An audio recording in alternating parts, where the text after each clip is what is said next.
think should be.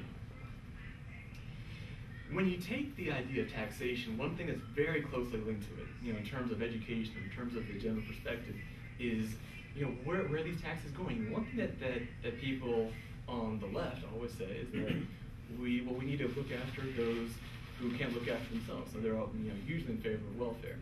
And to a certain extent, I agree. I do think that those of us who can have a certain responsibility to help those of us in need. I don't necessarily think that it's the government's responsibility. I don't think that if I want to help this person, get out of poverty, that maybe I can provide him something. I don't think I should necessarily take money from you to do it. Maybe I can use my own resources. Maybe I can ask you for money, say, I'm doing this, would you contribute to this? And maybe if I had a good enough program, you might consider it. Or you might exercise your choice not to. But what's really interesting about welfare to me is the abuses of it. And there's two types of abuses of welfare. One is, I just want to share a story for you. There's a person who I know, I'm not going to give his name or anything like that, but he comes from a fairly wealthy family, and he worked at a job such that during the summer months he had off. And because of the welfare code as it was, he was eligible for welfare, and he took it. Now, to me, the idea of using welfare, that kind of government-forced welfare for, rich kids who are too lazy to work, that's obviously, that's an abuse. That's not the intended goal of the system. But the fact that abuse happens, to me, is absolutely unconscionable. I mean, that is not okay.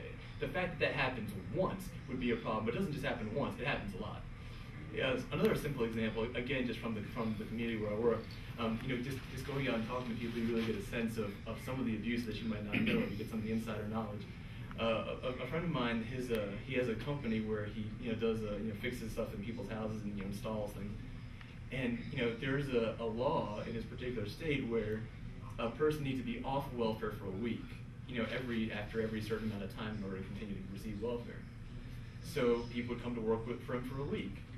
And he said, I would love if they would come and stay longer, but I just can't get them to stay because he's competing with welfare, and it is hard to compete with free.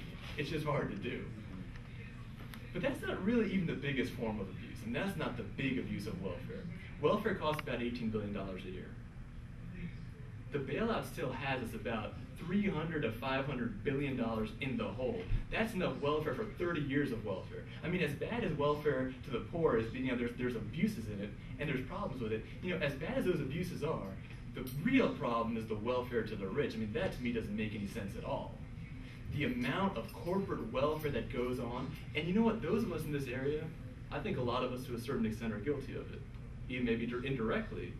But I'll tell you this, if the government shut down tomorrow, my business would probably have a difficult, not that we have any direct government contracts or anything, but certainly some of my clients might, or maybe their clients will. And to address it, I want to kind of use an analogy. I just want to use a short analogy. Imagine if I took from everybody here, $100.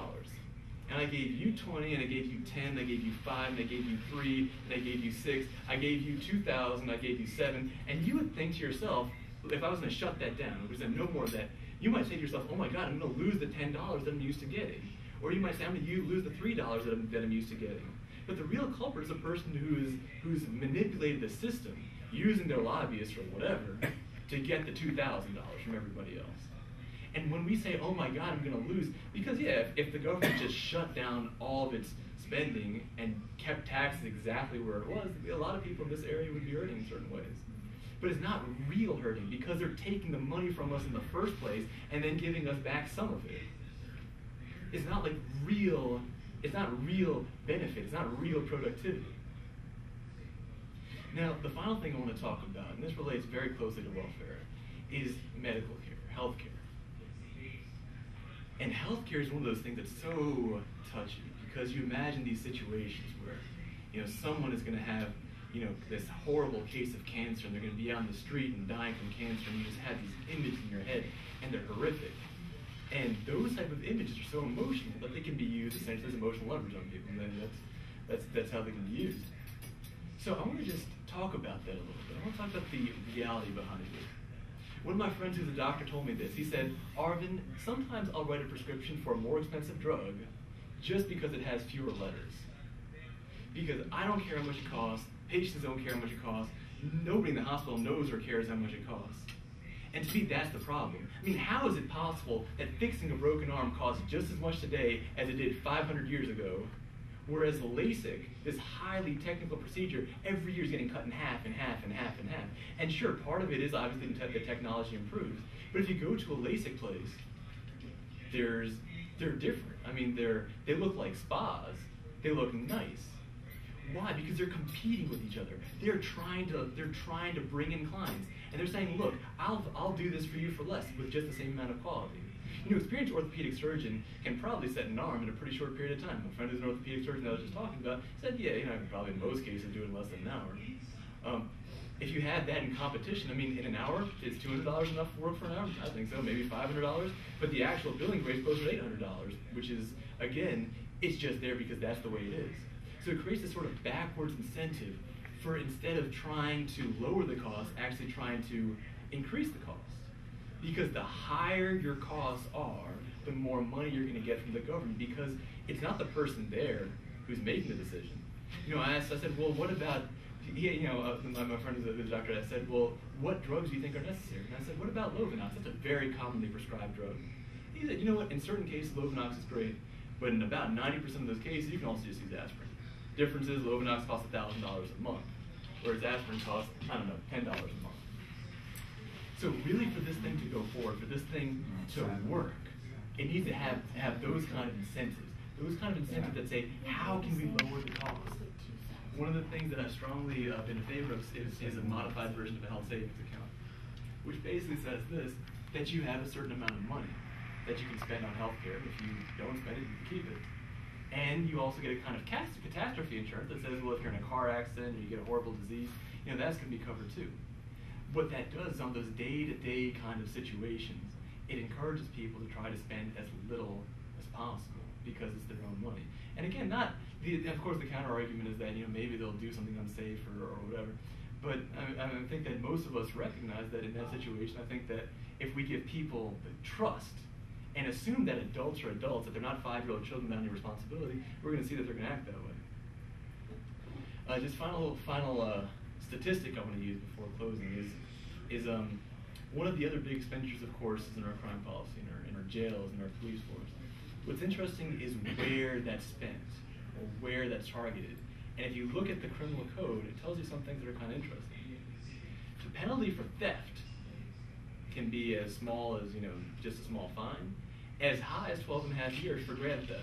So if you steal a car, you steal a Hope Diamond, or you steal somebody's house, you might go up to 12.5 years.